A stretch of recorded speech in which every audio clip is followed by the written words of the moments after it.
You stand on the front porch at midnight, freezing rain on your jacket, one hand full of cold metal, fumbling for the right key after a 12-hour shift. The keychain clinks. Your jaw tightens. Your hand starts rushing before your mind has examined anything. That is the old habit. Not just searching for a key, but agreeing with a story, that this small delay is another verdict on your life, your mortgage, your duty, your worth as a father. Epictetus would not begin with the rain. He would begin with the assent. The rain is not yours. The lock is not fully yours. The long shift is already past. The bills are real, but they are not judges. What is yours is the next movement of attention. Hold the heavy keychain. Name the impression. Refuse to let metal, weather, and fatigue govern your response. The first boundary is not between the porch and the house. It is between the event and the authority you give it. The event is plain. You are tired. It is midnight. Rain is hitting the porch boards. Your hand is cold. The heavy keychain is crowded with metal, and the right key is not where your fingers expected it to be. That is the event. The judgment comes next. This is too much. I cannot get one easy thing. I work all day and still come home to pressure. No one sees what I carry. That may feel like truth because it arrives quickly. But speed is not proof. A thought can arrive fast and still be false. An impression can hit hard and still require examination. Epictetus would tell you to stop granting citizenship to every first appearance. The freezing rain is not yours to govern. It falls whether you approve or not. The hour is not yours. Midnight does not move because you are exhausted. The past 12 hours are not yours anymore. They have happened. The mortgage statement is not in your hand on that porch. It exists, but it is not the key. It is not the lock. It is not the present task. The door may stick. The key may hide between two others. Your fingers may be clumsy from cold and fatigue. None of that has moral authority over you. Do not confuse difficulty with command. This is where the heavy keychain becomes useful. Not as a symbol for how hard your life is. That would be another careless judgment. It becomes useful because it gives your attention one exact object. Cold metal. Weight in the palm. A sound when the keys strike each other. One key at a time. The keychain is asking a narrow question. Can you keep your ruling faculty where your hand is? Not where the bills are. Not where tomorrow's shift is. Not where your frustration wants to go. Not inside the imagined courtroom where every private inconvenience becomes evidence that life has treated you unfairly. Here is what is yours. Your attention is yours. You can bring it back to the key in your hand. Your judgment is yours. You can refuse to call this moment an insult. Your assent is yours. You can see the impression without obeying it. Your intention is yours. You can decide to enter the house without throwing the weight of the day onto the people inside. Your next response is yours. You can slow your hand, breathe once, find the key, open the door, and step in as a man still responsible for his conduct. Here is what is not yours. The rain. The cold. The length of the shift already completed. The economy behind the mortgage. The mood of anyone inside the house. Whether your labor is noticed. Whether your sacrifice is praised. Whether the lock works smoothly tonight. Whether the day gave you ease. These things may concern you. They may require action in their proper place. But they do not own the next movement of your soul. This is the correction. Not indifference. Not pretending the mortgage is light. Not acting as though fatigue has no weight. Stoic discipline does not deny conditions. It denies them the throne. A father who is tired still has a governing center. A worker after 12 hours still has a choice. A man in freezing rain still has the power to separate what happened from what he is about to become. The old habit wants to collapse everything into one mass. The shift, the bills, the rain, the key, the cold, the silence, the lack of recognition. One heavy thing. Then the mind says, because this is heavy, I may be careless. Because I am tired, I may speak harshly. Because I carry responsibility, I may surrender attention. That is the error. Responsibility does not excuse the loss of self-command. It calls for self-command. Not grand self-command in public. Not heroic language. The ordinary kind. The unseen kind. The kind that happens while your thumb moves across a ring of keys in the dark. The boundary of control is not a slogan. It is a cut. This is external. This is judgment. This is weather. This is assent. This is fatigue. This is intention. This is pressure. This is the next governable act. Once that cut is made, the porch changes. The rain remains. The cold remains. The keychain remains heavy. But the false authority weakens. The event no longer tells you who you are. It only presents material. And your task is to meet the material without handing over your rule. The lock needs a key. Your mind needs a boundary. The lock needs a key. Your mind needs a boundary. But between those two needs, something faster happens. The impression arrives. The cold metal clinks in your hand. The sound is small, but the mind does not treat it as small. It takes that sound and adds pressure to it. It says, this should not be happening right now. It says, after everything today, even this door is against me. It says, you carry too much, and no one knows. That is the impression. Not the truth. Not the final report. Not a command from reality. An impression is the first appearance of a thing to the mind. It is how the moment shows up before judgment has done its work. The keychain feels heavier because your mind has already loaded it with more than keys. It has loaded it with the mortgage. It has loaded it with the shift. It has loaded it with the fear that your effort is never enough. It has loaded it with the quiet anger of being needed by people who may not see how tired you are. But look carefully.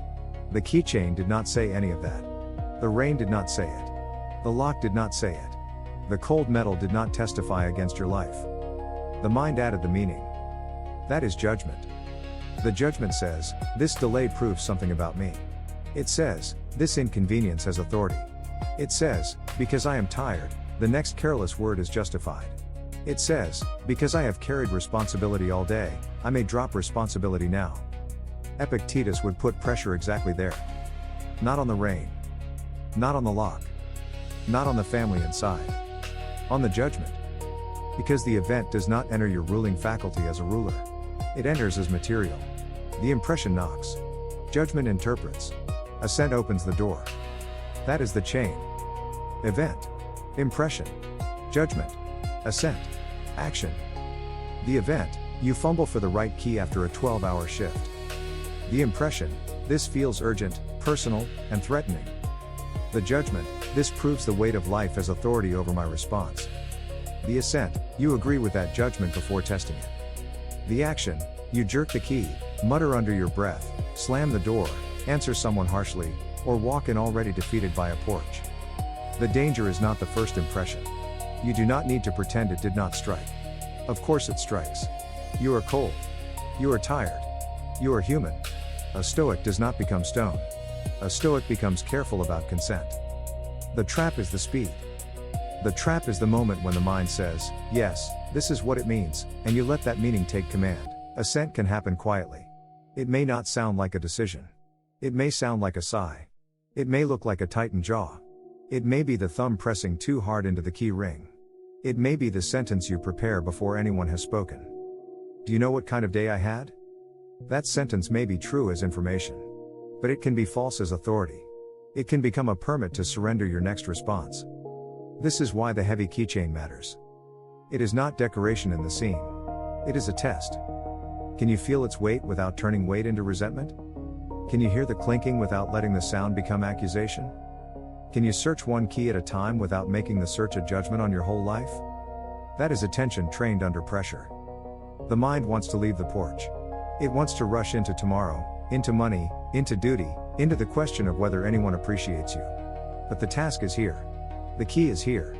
The hand is here. The next act is here. So name the impression. This appears unbearable. Then answer it. It is not unbearable. It is a cold porch, a tired hand, and a key not yet found. Name the judgment. My mind is saying this moment has authority over my worth. Then correct it. My worth is not in the speed of this lock. My character is in the care of my response. Name the assent trap. I am about to let fatigue decide my conduct. Then refuse it. Fatigue may be present. It may not govern. This is not a speech you make out loud. It is the inner task no one sees. No applause. No witness. No public credit. Just the private work of not letting an impression become a master. You still need to open the door. You still need to go inside. You may still need to handle bills, dishes, children, silence, repairs, or another early morning. But you do not need to add false assent to real difficulty. That is how a man loses authority over himself in ordinary moments. Not all at once. One unexamined yes at a time. And that is how he regains it. One examine no at a time. No, this keychain is not my judge. No, this rain is not my ruler. No, this fatigue will not choose my words. The right key matters. The right assent matters more. The right assent matters more. That is where practice begins. Not when the house is quiet and your schedule is clean. Not when the bills are paid ahead and everyone understands your effort. Not when the weather is mild, the lock turns smoothly, and your body feels rested. Practice begins on the porch. Midnight. Freezing rain. A tired hand. A heavy keychain. A mind tempted to treat one small delay as proof that life has become unreasonable. Ascesis is not a performance. It is training inside the exact pressure that exposes you. The first action is to stop forcing. Not forever. Not dramatically. Just for 1 second. Your thumb stops grinding through the keys. Your shoulders drop a fraction. The hand holding the keychain becomes still enough to be noticed. This matters because speed is often hidden assent. The mind says, rush, because this is an emergency. But it is not an emergency. It is a door. It is a lock. It is a key not yet selected. The second action is to name the event without adding insult. Say it plainly inside yourself. I am standing on the porch after a long shift, looking for the right key. Do not say, this always happens. Do not say, nothing is easy. Do not say, this is my life. Those are judgments trying to dress themselves as facts. Keep the sentence clean. Epictetus would have you begin where reality begins. With what is present. Not with the story attached to it. The third action is to feel the keychain as an object, not as a verdict. Cold metal. Weight in the palm. A ring pressing against your finger. The clink of one key against another. This is the anchor. Not because it is poetic. Because it is exact. Attention needs exactness. A wandering mind will turn rain into resentment, debt into identity, fatigue into permission. A trained mind returns to what is in the hand. The fourth action is to separate the shadow from the task. The mortgage is real. Responsibility is real. The pressure of being a father is real. But none of it tells you which key opens the door. None of it improves your hand. None of it gives wisdom to your next word. So separate them. This is the key. That is the mortgage. This is the lock. That is tomorrow. This is cold metal. That is my fear of not being enough. Now the mind has less room to lie. It cannot easily turn the porch into the whole life when you keep naming parts correctly. The fifth action is to test the judgment. The judgment says, because I am carrying so much, I may let this moment decide my response. Ask it a hard question. Is that true? Not, do I feel it? Feelings are not the court. Ask whether the judgment is true. Does the heavy keychain have authority over your character? Does freezing rain decide your tone? Does a 12-hour shift remove your duty to govern your own assent? Does being unnoticed give you permission to become careless? No. The answer is no. The sixth action is to choose the next governable movement. Not the whole night. Not the whole marriage. Not the whole financial future. Not whether your children understand sacrifice. Not whether the world becomes fair by morning. Only the next governable movement.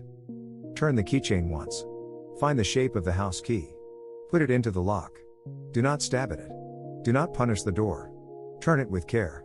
Enter without throwing your weather into the room. That is not small. That is the discipline.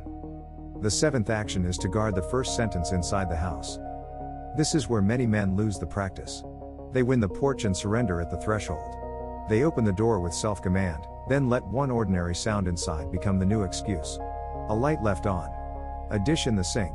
A question from someone half asleep. A bill on the table. The assent trap moves with you. So prepare the sentence before the door opens. Not a speech. Not a complaint. Not a report of your suffering. A governed sentence. I'm home. That may be enough. Or, give me a minute to put my things down. That may be enough. Ascesis is often the refusal to make other people pay for impressions they did not create. The eighth action is to repeat without audience. No one may know that you did this. No one may praise you for not snapping. No one may see the discipline in the pause before the key turned. That is part of the training. If virtue needs applause, it has already begun bargaining with externals. The heavy keychain is still in your hand. Let it teach the right lesson. Not, I carry everything. But, I can carry this without surrendering judgment. Not, no one sees me. But, my task remains mine even when no one sees. Not, I deserve to react. But, I am responsible for what I assent to. The porch is not an interruption to philosophy. It is the place philosophy becomes real. The cold does not prevent practice. It provides material. The shift does not cancel practice. It reveals whether practice has reached the body.